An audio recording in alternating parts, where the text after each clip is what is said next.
যখনই সময় পেতেন কবিতার লেখনী নিয়ে বসে যেতেন, একের পর এক কবিতা লিখে যেতেন। কবিতা হয়ে গেল জীবন সঙ্গিনী, কবিতার প্রতি আলাদা যেন অনুভূতি। তাই নিজের নিরলস প্রয়াসের জন্য কবিতার একদম পাড়ে গেলেন শ্রীভূমির বাচিক শিল্পী সুমিতা গোস্বামী। নিজের সৃষ্টির অন্যতম গ্রন্থ মেঘলা আকাশের মূলক আনুষ্ঠানিক উন্মোচিত হাতিদের হাত দিয়ে রবিবার শহরে মা মনসা মাঙ্গলিক ভবনের গ্রন্থ উন্মোচন উপলক্ষে ছিল জমকালো কার্যক্রমে অঞ্জন গোস্বামী, রাধিকাঞ্জন চক্রবর্তী, নারায়ণ মোদক, গৌতম চৌধুরী, অপূর্ব দত্ত, মিন্ময় রায়, জ্যোতিকা দাস প্রমুখ বিশিষ্টরা ছিলেন। বর্তমানে মানবতা নিয়ে যেখানে প্রশ্ন চিহ্ন দেখা দিচ্ছে, সেখানে সুমিতা দেখিয়ে দিল মানবতা কাকে বলে। নিজের বাবার স্মৃতির প্রতি শ্রদ্ধা জানাতে দেয়াল পত্রিকা উন্মোচন, এমনটা বাস্য ছিল অপূর্ব দত্তের।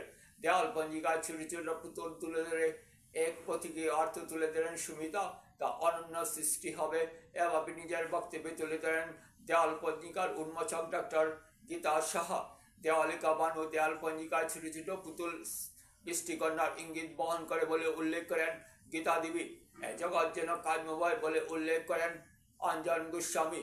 সুমিতার অন্য সৃষ্টির সবার প্রশংসিত হয় বলে এক বাক্যে উল্লেখ করেন অতিথিরা।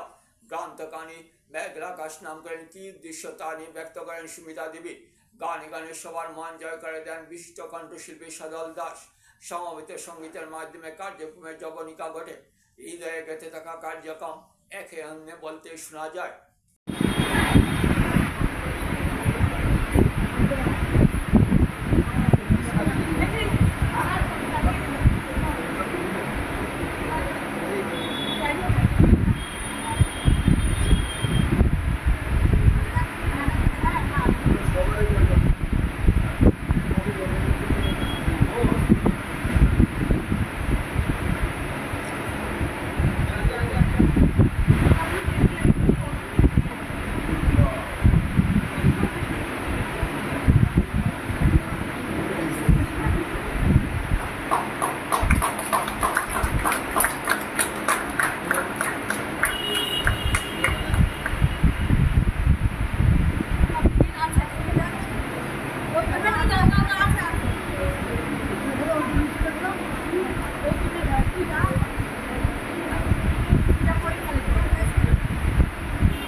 হলো সুমিতার মানস। সবাই হাততালি দিয়ে একটু উদ্বুদ্ধ করুন সবাইকে।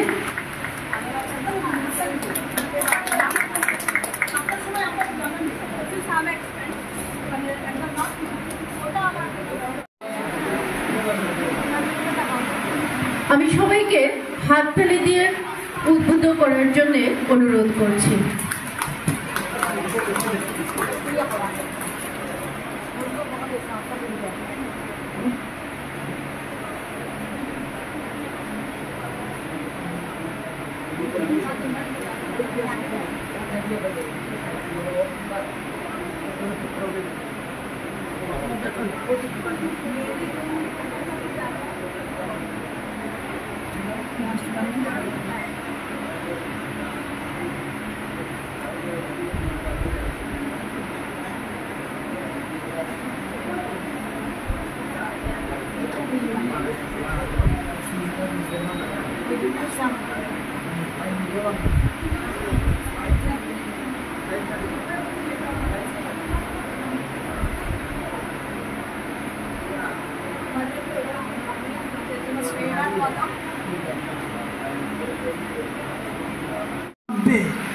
বৃষ্টি নেমে তাতে সিক্ত হবে ধরিত্রী, সেখানে ফলন ফলবে, সৃষ্টি হবে। আমরা আরও অনেক সৃষ্টির মুখোমুখি হব তার মাধ্যমে। আমি এইটুকুই বলছি, তাতে অসংখ্য ধন্যবাদ। নমস্কার, সবাইকে ধন্যবাদ। যে বাবাকে নিয়ে তিনি যে অনুভূতির ব্যক্ত করেছেন সেইটা আমাকেও স্পর্শ করেছে। আমি নিজেও 2 কন্যার বাবা, কাজে এই বিষয়টা আমাকে অন্য জায়গায় নিশ্চয়ই সঞ্চারিত হয় আমার মধ্যে। তো আমার একটি সাম্প্রতিক কবিতা আছে, যদি আজকে কবিতা পড়ার দিন নয়, আমি শুধু সেই কবিতাটিকে পড়ে আমি আপনাদের কাছ থেকে বিদায় নেব। আমরা মিলিত হয়েছি, সেটা কিন্তু একটা বিশেষ সময়, বিশেষ ক্ষণ। আমরা মেঘলা আকাশ হাতে পেয়ে গেছি, মেঘলা আকাশে আমরা বিচরণ করব। কবির সৃষ্টি মধ্যে আমরা চেষ্টা করব কবিকে খুঁজে পেতে, আমাদেরকে খুঁজে পেতে, জীবনকে খুঁজে পেতে। এই প্রয়াসটা আমরা আজকে এইখান থেকে, এই পরিবেশ থেকে যে শক্তি, প্রাণশক্তি আহরণ করব, সেটা নিয়ে আমরা মেঘলা আকাশে মধ্যে বিচরণ করব। কবিকে অসংখ্য ধন্যবাদ। যে কোনো মাঙ্গলিক অনুষ্ঠানে প্রবেশ করার পূর্বে আমাদের রেওয়াজ আছে যে আমরা আভ্যন্তরিক করি, আভ্যন্তরিক অনুষ্ঠান। যে কোনো মাঙ্গলিক অনুষ্ঠানে, সেই বিবাহ হোক আর উপনয়নই হোক, অন্য যে কোনো অনুষ্ঠানে আভ্যন্তরিক হয়। তো আভ্যন্তরিকে আমাদের পূর্বপুরুষকে স্মরণ করি, পূর্বপুরুষকে স্মরণ করার পর আমরা মূল অনুষ্ঠানে প্রবেশ করি। এই যে আমাদের চিরাচরিত প্রথা, সেই প্রথার মাধ্যমে, এই প্রথাকে লক্ষ্য করে বা সেই ধারাকে অনুসরণ করে আমি আমাদের এই সমস্ত উপমহাদেশে, যাকে আমরা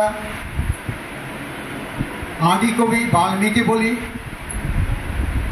আমরা বলি বাল্মীকির আমাদের আদি স্রষ্টা, কাব্যের আদি স্রষ্টা।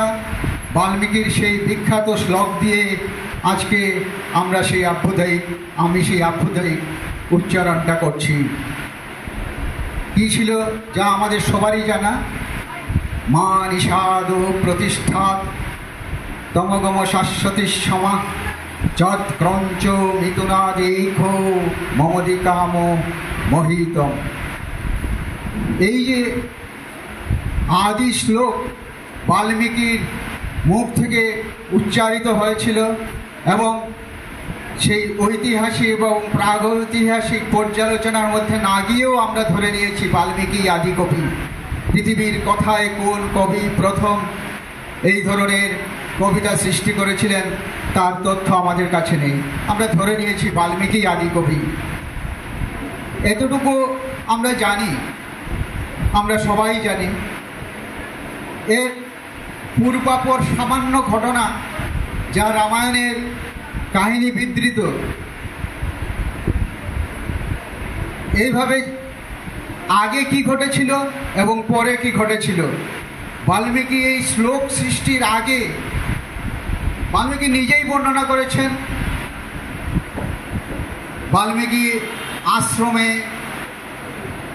হঠাৎ এসে উপস্থিত মানবতাবোধ, উদারতা, ভালোবাসা, শ্রদ্ধাবোধ হারিয়ে যাচ্ছে বোধহয় পৃথিবী থেকে। সুমিতা গোস্বামী তার পিতার প্রতি শ্রদ্ধা নিবেদনের জন্য মেঘলা আকাশ কাব্যগ্রন্থখানি আজ উন্মোচনের মাধ্যমে দেখিয়ে দিল শ্রদ্ধাবোধ হারিয়ে যায়নি, শ্রদ্ধাবোধ আজও আছে। পিতার প্রতি যে তার অকৃত্রিম ভালোবাসা, শ্রদ্ধা, এই কাব্যগ্রন্থখানি তার উদ্দেশ্যে উৎসর্গ করে সে প্রমাণ করে দিল। আমি সুমিতা গোস্বামী, যাকে সুমি বলে বাড়িতে ডাকা হতো, তার বাড়ির সঙ্গে খুব ওতপ্রোতভাবে জড়িত। অনেক দিন তাদের বাড়িতে ছিলাম, তাদের সম্বন্ধে খুব ভালো করে জানি। তার বাবার নাম আপনারা শুনেছেন, ঋষিকেশ গোস্বামী। ওনারা 6 ভাই ছিলেন। পরিবারের সকলেই, সব ভাইরাই পড়াশোনার প্রতি তাদের খুব আগ্রহ ছিল, খুব মেধাবী ছিলেন। তারা বাস করতেন শিলচরের কাছে নরসিংপুর গ্রামে। তো সেই গ্রামে বসবাস করার সময় প্রাথমিক শিক্ষা নরসিংপুর গ্রামেই তার সম্পন্ন হয়। তারপর তার দাদা সুদর্শন গোস্বামী যখন শিলচরে সরকারি চাকরি পেয়ে যান, ঋষিকেশ গোস্বামী মহোদয় তখন শিলচরে এসে শিলচর নার্সিং হায়ার সেকেন্ডারি স্কুলে ভর্তি হন। তিনি খুব মেধাবী ছিলেন এখানে এবং সেখানেই পড়াশোনা শুরু করেন। ভাইদের মধ্যে তিনি তৃতীয় ছিলেন। হাই স্কুল শিক্ষান্ত পরীক্ষায় প্রথম বিভাগে পাশ করার পর তখন ইউনিভার্সিটি ছিল, ইউনিভার্সিটি সায়েন্সে পড়তে শুরু করেন এবং ইউনিভার্সিটি সায়েন্সে খুব ভালো রেজাল্ট করার পর তাকে ইঞ্জিনিয়ারিং পড়ার জন্য জোরহাট ইঞ্জিনিয়ারিং কলেজে ভর্তি করা হয়। কিন্তু ফার্স্ট সেমিস্টার দেওয়ার পর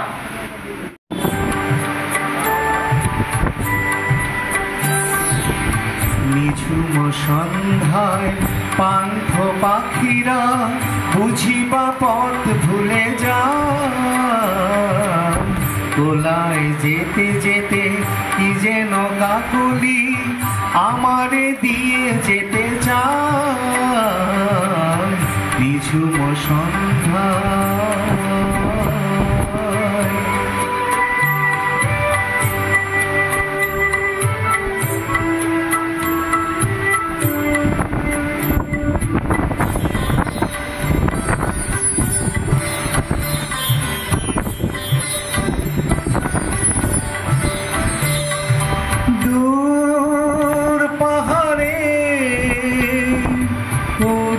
মেঘের দেশে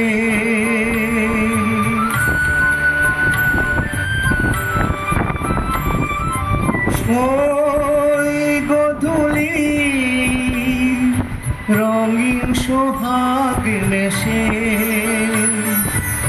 বনের মরমরে বাতাস চুপি চুপি কি বাঁশি ফেলে রাখে ভাই। নিঝুম সন্ধ্যায় পান্থ পাখিরা বুঝিবা পথ ভুলে যায়। নিঝুম সন্ধ্যায়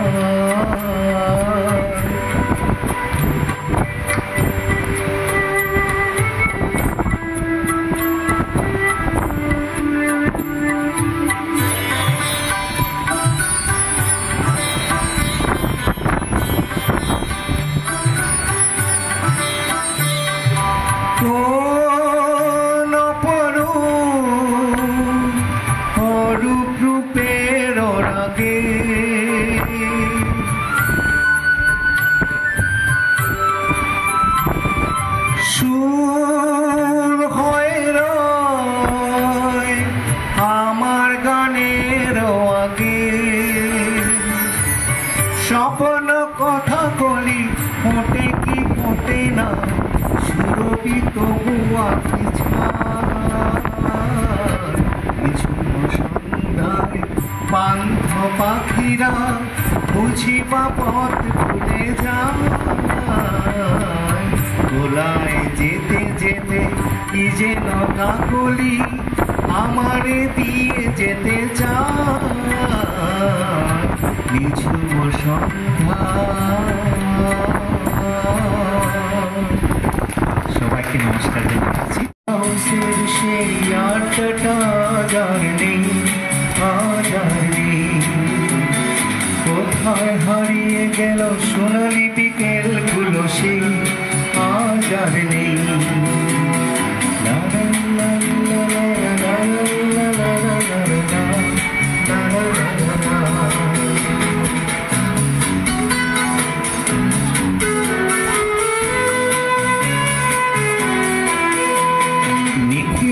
পেরিসে ময়দুল ঢাকাতে নেই তার আজ কোন খবরে, ব্র্যান্ডের গিটারিস্ট গোয়ারিজ ডিসুজা ঘুমিয়ে আছে যে আজ কবরে।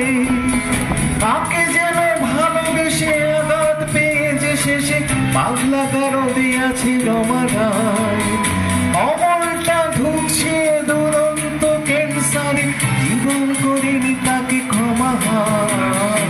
কফি হাউসের সেই আড্ডাটা জানি কোথায় হারিয়ে গেল সোনালি বিকেল গুলো সেই আজ আর নেই।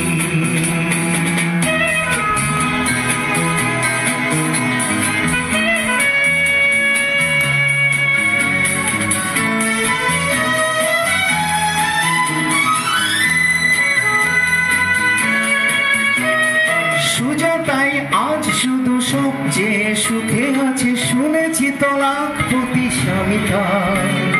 হিরে আর জহরতে আগা গোড়া মোড়া সে, গাড়ি বাড়ি সব কিছু দামি তার। আর কলেজের ছেলে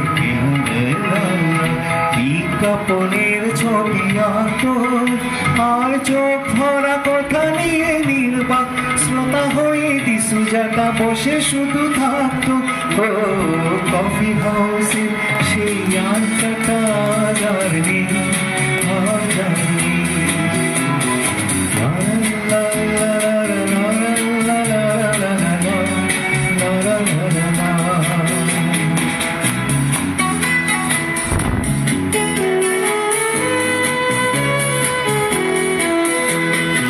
একটা টেবিলে সেই 3-4 ঘন্টা 4 মিনার ঠোঁটে জ্বলত, কখনো বিষ্ণু দে কখনো যামিনী রায়, এই নিয়ে তর্কটা চলত। রোজ বৃষ্টিতে যেখানেই যে থাকুক, কাজ সেরে ঠিক এসে জুটতাম। 4টেতে শুরু করে জমিয়ে আড্ডা মেরে 7:30টায় ঠিকই উঠতাম। কফি হাউসে সেই আড্ডাটা আজ আর নেই, আজ আর নেই।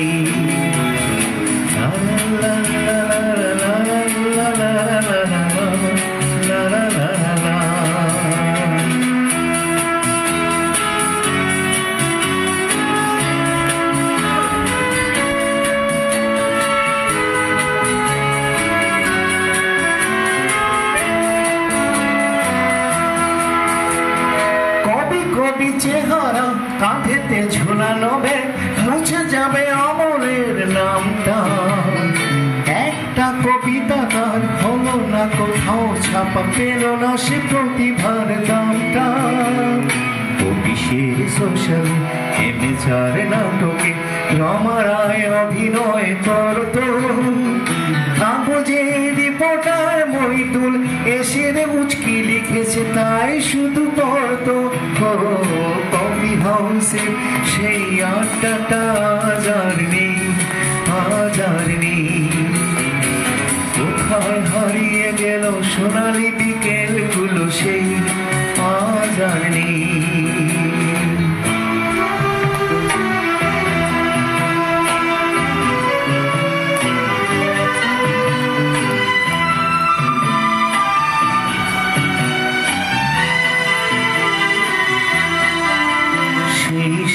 জন্যে আজ টেবিলটা তবু আছে, 7টা পেয়ালা আজ খালি নেই।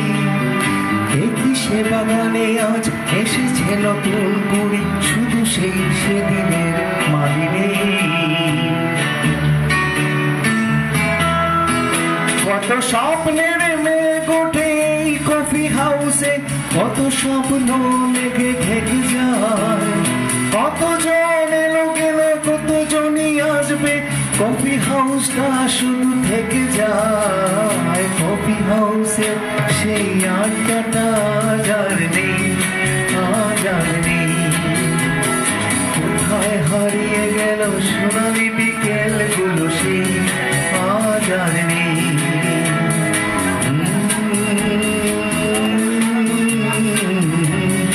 লা লা লা লা লা লা লা লা।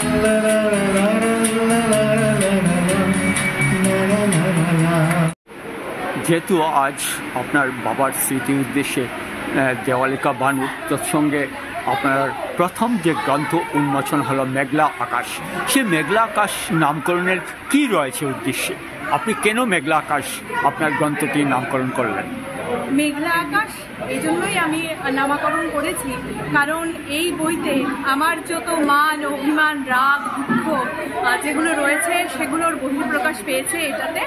আর পাঠকদের উদ্দেশ্যে বলবো যে আমার বইটা পড়বেন, যদি ভালো লাগে তাহলে একটা রিভিউ করে দেবেন। আর আলোচনা সমালোচনা অবশ্যই আমি চাই, কেননা ওই আলোচনা সমালোচনার মাধ্যমে আমি আরও প্রেরণা পাবো, আরও ভবিষ্যতে বই লেখার জন্য এবং নিজেকে সংস্কৃতিত করতে পারবো, এটাই। আর মেঘলা আকাশ কাব্যগ্রন্থের উন্মোচন আমার আজকে প্রথম বই প্রকাশ হয়েছে, এবং তার সঙ্গে দেওয়ালিকা ভানু, এটা আমার স্বর্গীয় পিতা ঋষিকেশ গোস্বামীর প্রতি শ্রদ্ধার্ঘ্য নিবেদন করতেই আমি নিজের হাতে এই দেওয়ালিকা ভানুটাকে তৈরি করেছি, এটাই।